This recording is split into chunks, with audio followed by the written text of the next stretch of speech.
Hello class! Today we'll be learning about gerunds and infinitives. Remember to pause the video to take notes and write down any questions when you see this pencil icon.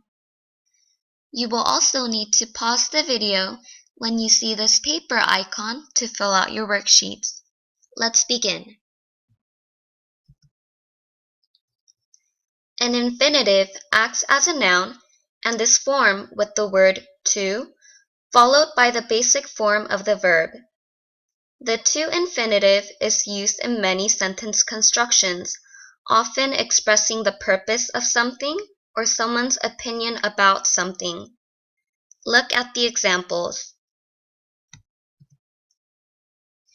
Infinitives can be objects when it comes after a verb. Some verbs such as want, expect, ask, agree, plan, promise, and more need to be followed by infinitives. Look at the examples.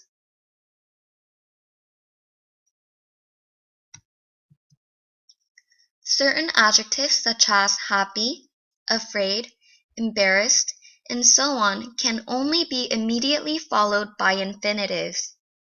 These adjectives usually describe a person, not a thing. For example, I am happy to see all the Christmas lights on. Disappointed and excited are also other adjectives that must be followed by infinitives. Remember to practice on your worksheets. A gerund is the ing form of a verb used as a noun. Baking, skiing, and sledding are examples of gerunds.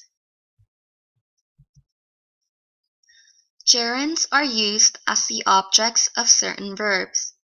Enjoy, finish, and suggest are some of the common verbs that are followed by gerunds.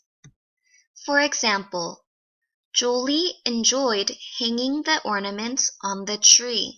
It would be incorrect to say, Jolie enjoyed to hang the ornaments on the tree, because enjoy is one of the verbs that must be followed by gerunds. Look at the other examples.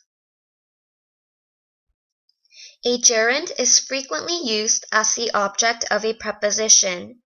Gerunds must be used when a verb comes after a preposition. For example, presents should be wrapped before giving them to friends. Before is a preposition. Therefore, giving, which is a gerund, is correct. Look at the other examples.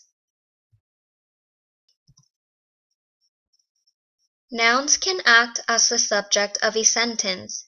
Therefore, infinitives and gerunds which act like nouns can function as the subject of a sentence as well.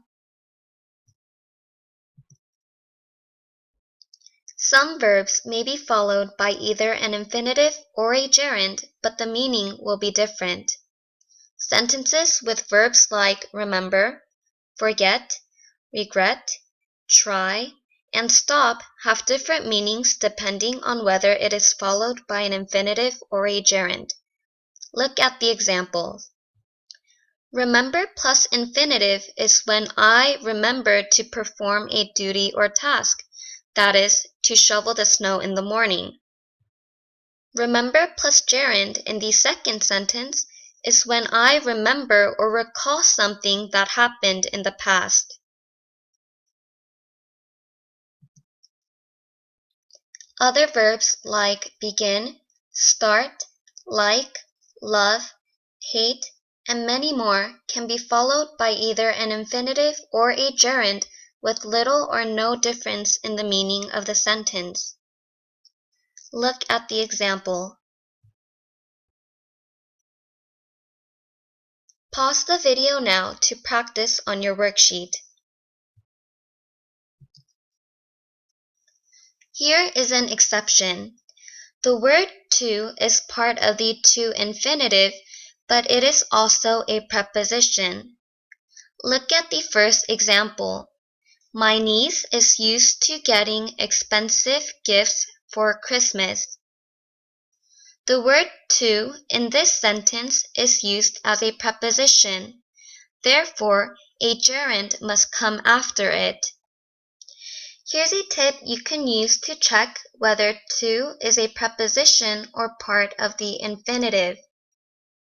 If you can put the pronoun it after the word to and form a meaningful sentence, then the word to is used as a preposition and must be followed by a gerund. Look at the second example.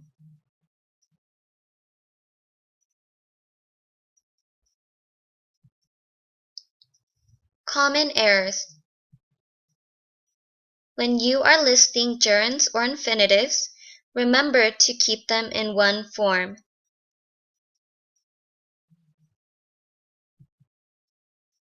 Common errors after prepositions. Don't forget, if the sentence requires a verb after the preposition, that verb must be in the form of a gerund.